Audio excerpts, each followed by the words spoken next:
Olá, ouvintes! Sejam bem-vindos e bem-vindas ao podcast Pode Dizer. Esse podcast foi produzido por alunos e alunas da EEMTI Tabelião José Pinto Quezado, da cidade de Aurora, Ceará, como componente curricular da disciplina de língua portuguesa ministrada pela professora Débora Leite de Oliveira. Nossa equipe conta com a participação de Henrique Almeida, narrando entrevista com pessoas de cada região, Ícaro Gabriel Pereira, narrando gírias, regionalismo e palavras diferentes de cada estado, Roberta Rodrigues, narrando processo histórico e colonização de cada região do país e a importância do combate à xenofobia, Yasmin Almeida, narrando preconceito linguístico e as desigualdades sociais e referências bibliográficas, Everton Fernandes, edição, Moacir Neto, edição e ilustração, João Pedro Fernandes, trilha sonora. Vamos conhecer um pouco mais sobre as variações linguísticas.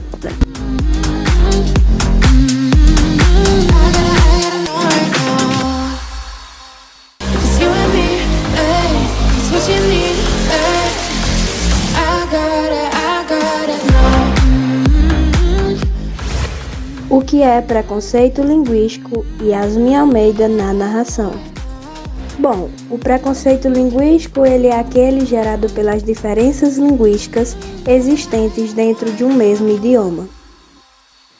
De tal maneira, está associado às diferenças regionais destes dialetos, regionalismos, gírias e sotaques, os quais são desenvolvidos ao longo do tempo e que envolvem os aspectos históricos, sociais e culturais de determinado grupo. O preconceito linguístico é um dos tipos de preconceito mais empregados na atualidade e pode ser um importante propulsor da exclusão social. Existe um livro chamado Preconceito Linguístico: O que é, como se faz. Ele foi escrito por um professor, linguista e filósofo, Marcos Bagno. Aborda sobre os diversos aspectos da língua, bem como o preconceito linguístico e suas implicações sociais. Segundo Bagno, ele diz que não existe uma forma certa ou errada dos usos da língua e que o preconceito linguístico, gerado pela ideia de que existe uma única língua correta, baseada na gramática normativa, colabora com a prática da exclusão social. No entanto, devemos lembrar que a língua ela é mutável e vai se adaptando ao longo do tempo e também de acordo com as ações dos falantes. Além disso, as regras da língua, determinadas pela gramática normativa, não incluem expressões populares e variações linguísticas, por exemplo, as gírias, regionalismos, dialetos, dentre outros. De maneira elucidativa, Bagno aborda no primeiro capítulo do livro a mitologia do preconceito linguístico. Nele, ele analisa 8 mitos muito pertinentes sobre o preconceito linguístico. No mito 1, Bagno fala sobre a língua portuguesa falada no Brasil apresenta uma unidade surpreendente. O autor aborda sobre a unidade linguística e as variações que existem dentro do território brasileiro. No mito 2, brasileiro não sabe falar português. Só em Portugal se fala bem o português. Apresenta as diferenças entre o português falado no Brasil e em Portugal, neste último considerado superior e mais correto. Mito 3. Português é muito difícil, baseado em argumentos sobre a gramática normativa da língua portuguesa ensinada em Portugal e suas diferenças entre falar e escrever dos brasileiros. No mito 4 ele fala: as pessoas sem instrução falam tudo errado. Preconceito gerado por pessoas que têm um baixo nível de escolaridade. Bagno defende essas variantes da língua e analisa o preconceito linguístico e social gerado pelas diferenças da língua falada e da norma padrão. No mito 5, Bagno aborda sobre o lugar onde melhor se fala português no Brasil é o Maranhão. Esse mito foi criado em torno desse estado, o qual é considerado por muitos o português mais correto, melhor e mais bonito, posto que intimamente relacionado com o português de Portugal e o uso do pronome tu, com a conjugação correta do verbo, tu vais, tu queres e etc. No mito 6, o certo é falar assim porque se escreve assim. Aqui o autor apresenta diferenças entre as diversas variantes no Brasil e a utilização da linguagem formal, culta e da informal coloquial. No mito 7, Bagno diz que é preciso saber gramática para falar e escrever bem. Bom, nesse mito ele aborda sobre o fenômeno da variação linguística e a subordinação da língua à norma culta. Para ele, a gramática normativa passou a ser um instrumento de poder e de controle. No mito 8 e último, o domínio da norma culta é um instrumento de ascensão social. Bom, decorrente das desigualdades sociais e das diferenças das variações em determinadas classes sociais, assim, as variedades linguísticas que não são padrão da língua são consideradas inferiores. Preconceito linguístico no Brasil. O preconceito linguístico no Brasil é algo muito notório, visto que muitos indivíduos consideram sua maneira de falar superior ao de outros grupos. Isso ocorre sobretudo entre as regiões do país. Por exemplo, um sulista que considera sua maneira de falar superior aos que vivem no norte do país. Antes de mais nada, devemos salientar que nosso país possui dimensões continentais e, embora todos falamos a língua portuguesa, ela apresenta diversas variações e particularidades regionais. Importante destacar que o preconceito linguístico acontece no teor de deboche e pode gerar diversos tipos de violência, física, verbal e psicológica.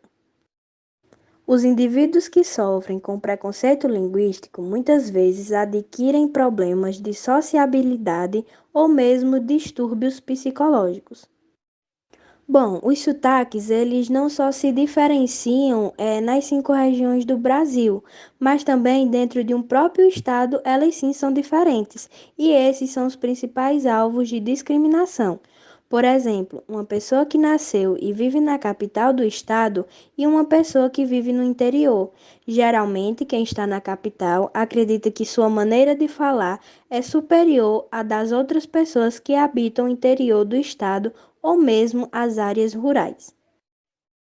Nesse caso, muitas palavras pejorativas e depreciativas são utilizadas para determinar algumas dessas pessoas através de um estereotipo associado às variedades linguísticas. Por exemplo, o caipira, o baiano, o nordestino, o roceiro, dentre outros. Sobre esse assunto, o escritor Marcos Bagno afirma em sua obra Preconceito Linguístico, o que é e como se faz. Abre aspas. É um verdadeiro assinte dos direitos humanos, por exemplo, o modo como a fala nordestina é retratada nas novelas de televisão, principalmente da Rede Globo. Todo personagem de origem nordestina é, sem exceção, um tipo grotesco, rústico, atrasado, criado para provocar o riso, o escárnio e o deboche dos demais personagens e do espectador. No plano linguístico, atores não nordestinos expressam-se um arremedo de língua que não é falada em nenhum lugar do Brasil, muito menos no Nordeste. Costumo dizer que aquela deve ser a língua do Nordeste de Marte. Mas nós sabemos muito bem que essa atitude representa uma forma de marginalização e exclusão. Se o Nordeste é atrasado, pobre, subdesenvolvido, ou na melhor das hipóteses, pitoresco, então, naturalmente, as pessoas que lá nasceram e a língua que elas falam também deve ser consideradas assim. Ora, faça-me o favor, Rede Globo. Esse tipo de preconceito atinge muitos grupos considerados de menor prestígio social, onde a língua é utilizada como ferramenta de distinção social. Entretanto, vale lembrar que todas as variações linguísticas são aceitas e devem ser consideradas um valor cultural e não um problema. Olá, ouvintes! Espero que estejam todos bem. Para darmos início, iremos falar do processo histórico e colonização em cada região do Brasil. Roberto Rodrigues na narração. Região Nordeste. O Nordeste brasileiro representa a primeira zona de povoamento criado pelos conquistadores portugueses, minha gente. Iniciaram a colonização a partir do litoral nordestino, que favorecia a ocupação em razão da presença de melhores condições naturais, como uma porção litorânea vastamente recortada, ideal para a navegação de cabotagem e o relevo plano próximo ao mar. Não podemos esquecer do cultivo da cana-de-açúcar, que obteve seu auge entre o final do século XVI e meados do século XVII. Região Norte. A região Norte foi ocupada pelos colonizadores europeus, e essa ocupação foi precária e fundamentada no extrativismo. Hoje, o Brasil tem como principal característica a presença da Amazônia, que tem combinação de floresta, rios caudalosos e grande biodiversidade, o que a torna uma área única. Região Sul. A região Sul tem como forte característica a presença dos europeus. E a presença dos europeus estão na arquitetura, a culinária, população e também no clima.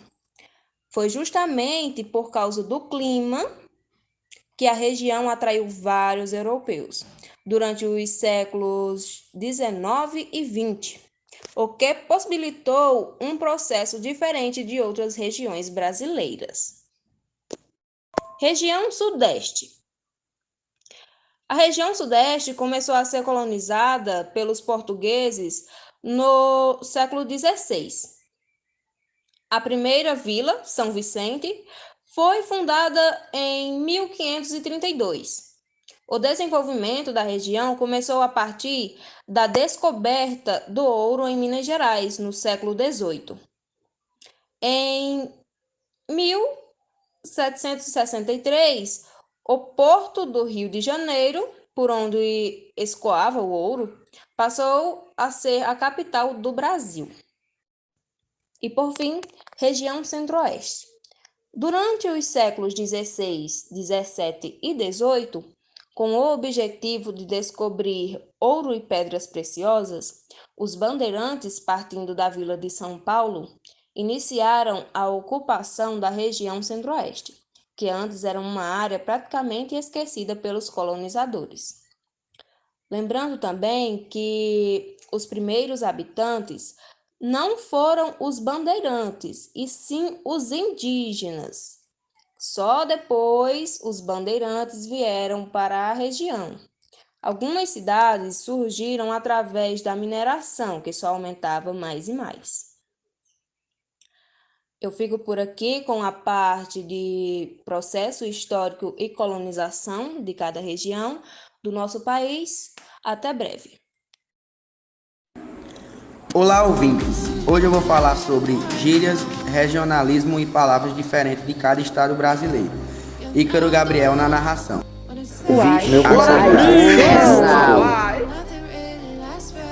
As gírias são fenômenos linguísticos utilizados no contexto informal, e elas são mais utilizadas entre os jovens. Agora vamos trazer algumas gírias de cada região, começando pela nossa região Nordeste. Bom, a gente trouxe 3 gírias nordestinas. Abestado, que quer dizer bobo, leso ou tolo. Acoitar, quer dizer proteger. E mangá, rir de alguma coisa ou de alguém. Agora, gírias da região sul. Guri e guria, quer dizer menino e menino. Tchê é usado geralmente em final de frase, para chamar a atenção. Deitar o cabelo, quer dizer fugir ou cair fora. Elas são criadas no intuito de substituir termos formais de língua, ou seja, não pode ser interpretada de maneira literal, e sim em seu sentido conotativo, ou seja, no sentido figurado. são palavras ou frases não convencionais, segundo a norma culta, as quais são utilizadas em algumas regiões e culturas por determinado grupo ou classe social. Por exemplo, no grupo da escola, de trabalho, dentre outros. Agora, gírias da região norte. Ishi serve de exclamação. Miudinho, que quer dizer que é bem pequeno. E Moscou quer dizer que foi pego em flagrante. Agora vamos falar sobre a região sudeste. Rolê quer dizer sair ou dar uma voltinha. Só o pó, cansado e quebrado. Quebrado quer dizer sem dinheiro. Agora, região centro-oeste. Perrengue, pessoa que está adoentada ou foragida.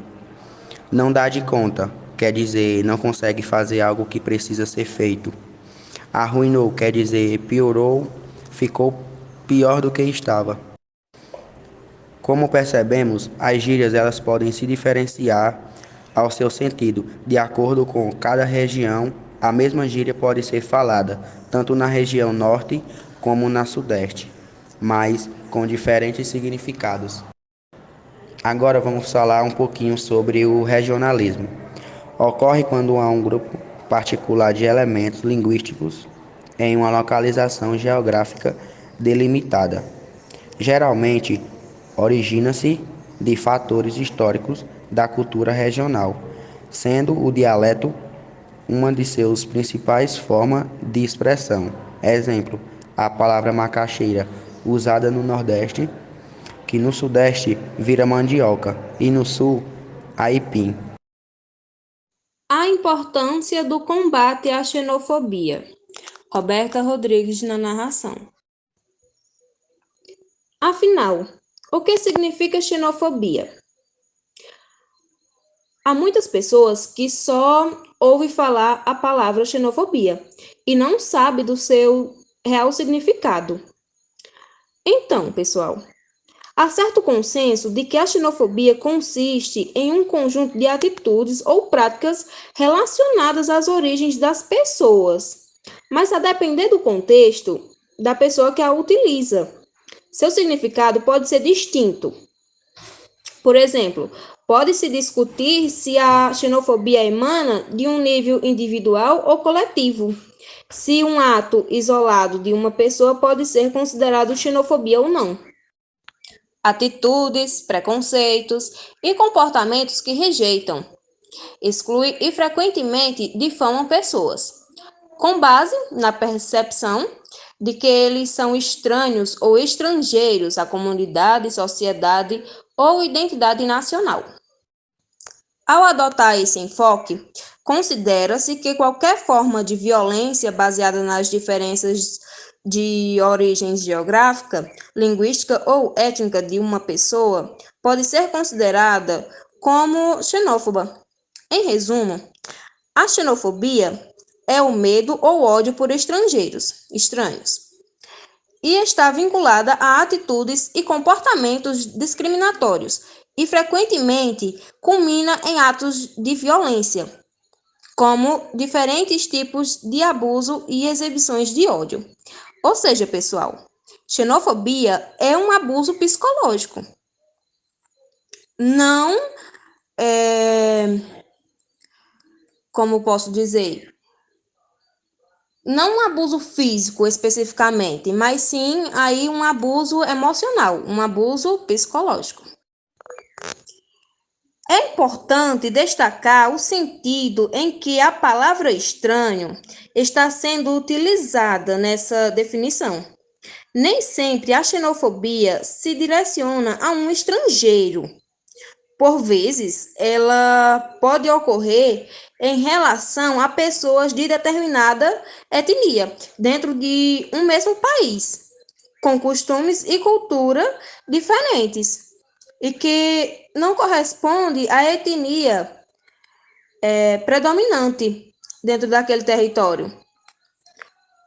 Como, por exemplo, um indivíduo que sai do interior do Ceará e vai para o estado de São Paulo, Ao chegar lá, sofrerá vários preconceitos, pelo jeito de falar, pelo jeito de agir, pela sua cultura e por diversos outros motivos. Quem é xenófobo e quem sofre com a xenofobia? Qualquer pessoa pode sofrer com a xenofobia se estiver deslocado de seu meio de origem. Quanto menor é a distância cultural entre duas etnias, menos provável será a ocorrência da xenofobia. O nativo tende a aceitar o imigrante sempre que este renuncie à sua própria cultura, o idioma, costumes, religião e entre outros, e adote a cultura oficial da sociedade que o acolhe, posto que a diferença cultural é a maior ameaça percebida pelos cidadãos de determinado território. Assim, há grupos que sofrem reconhecidamente com a xenofobia em cada região, normalmente relacionados a grandes fluxos migratórios e diferenças culturais, como africanos e árabes. São dois dos grupos mais hostilizados na Europa. No Brasil, são haitianos e sírios que têm sofrido com esse problema. Nos Estados Unidos, mexicanos são o alvo da violência. Entretanto, minha gente, qualquer um está suscetível a se tornar alvo de xenofobia com a proliferação dos discursos de ódio em relação a estrangeiros, mesmo nativos de países que tenham semelhanças culturais com o outro, podem ser hostilizados. Do mesmo modo, qualquer um que tenha atitudes xenófobas pode ser considerado um xenófobo, independente de sua origem ou de já ter sido alvo de xenofobia em outro momento. Como a xenofobia se manifesta? Há um grande conjunto de comportamentos que podem ser considerados xenófobos. Comentários discriminatórios, políticas e práticas discriminatórias por governos e servidores, como a exclusão de serviços públicos aos quais teriam direito. Aplicação arbitrária, que pode deixar de ser feita da lei por autoridades locais. Ataques e assédios por agentes estatais, de comum ocorrência principalmente no meio policial e por oficiais de imigração. A gente vê muito acontecendo isso no meio policial. Ameaças, intimidações e violência pública. A gente pode incluir também agressões físicas, assassinatos, queima de bens pessoais, que também faz parte da xenofobia em alguns momentos de atos. A pergunta que não quer calar: o mundo está ficando mais xenófobo? Sim, infelizmente. Estudos em diferentes países documentaram crescimento da intolerância, xenofobia, inclusão étnica e oposição à imigração e diversidade. Mesmo no Brasil, se nota um aumento nos casos de xenofobia. Foi registrado em 2015 um aumento de 633% nas denúncias relacionadas à xenofobia no Disque 100. Para quem não sabe, o Disque 100 é serviço telefônico que recebe denúncias relacionadas a violações de direitos humanos. Se comparando ao ano anterior, em um total de 330 denúncias. Alguns exemplos de grupos perseguidos foram haitianos, como eu havia dito, falado anteriormente, palestinos e nordestinos, que se encontraram mais ao sul do país. E para finalizar, O que muitos estão à busca, o combate. Combater a xenofobia exige não apenas recolhimento de dados, que são importantes na elaboração de políticas públicas, mas também uma conscientização da sociedade. Desconstruir estereotipos negativos é essencial na busca de garantia de direitos aos imigrantes. Bom, pessoal, finalizo por aqui. Espero que tenham gostado e também entendido sobre xenofobia. Beijos e tchau, tchau. Referência bibliográfica: Yasmin Almeida na narração. Agora a gente vai resolver uma questão do Enem sobre variação linguística. Essa questão ela foi do Enem de 2022 e diz o seguinte: os linguistas têm notado a expansão do tratamento informal, abre aspas, tenho 78 anos e devia ser tratado por senhor, mas meus alunos mais jovens me tratam por você, fecha aspas, diz o professor Ataliba Castilho, aparentemente sem se incomodar com a informalidade, inconcebível em seus tempos de estudante. Ou, porém, não reinará sozinho. Otto predomina em Porto Alegre, convive com no Rio de Janeiro e em Recife, enquanto você é o tratamento predominante em São Paulo, Curitiba, Belo Horizonte e Salvador. Ou já era mais próximo e menos formal que você nos quase 500 cartas do acervo online de uma instituição universitária, quase todas de poetas, políticos e outras personalidades no final do século XIX e início do século XX.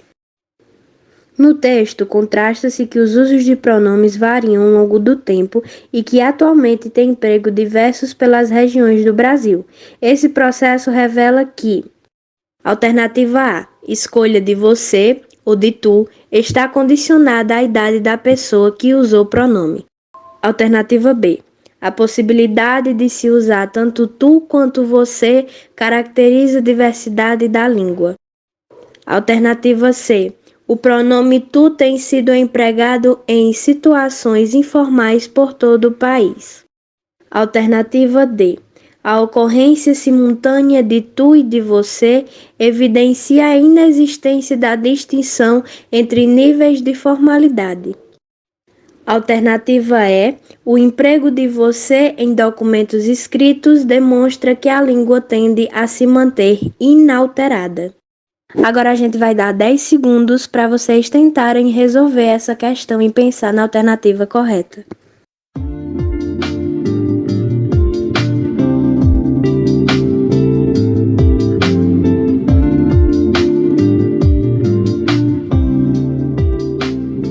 E aí, conseguiram? Então, a alternativa certa é a alternativa B. Bom, ela se caracteriza como a correta porque, tendo em vista que, diante da análise do texto, o texto vem basicamente falar sobre a diversidade da língua. Observe-se que em vários trechos se faz alusão a como determinada palavra era utilizada antigamente, ou até mesmo como ela consegue variar, mesmo nos tempos atuais, de região para região, de faixa etária para faixa etária e etc. Obrigado a todos e a todas que tiveram a paciência e a disponibilidade de escutar o nosso podcast até aqui. Obrigada e até logo.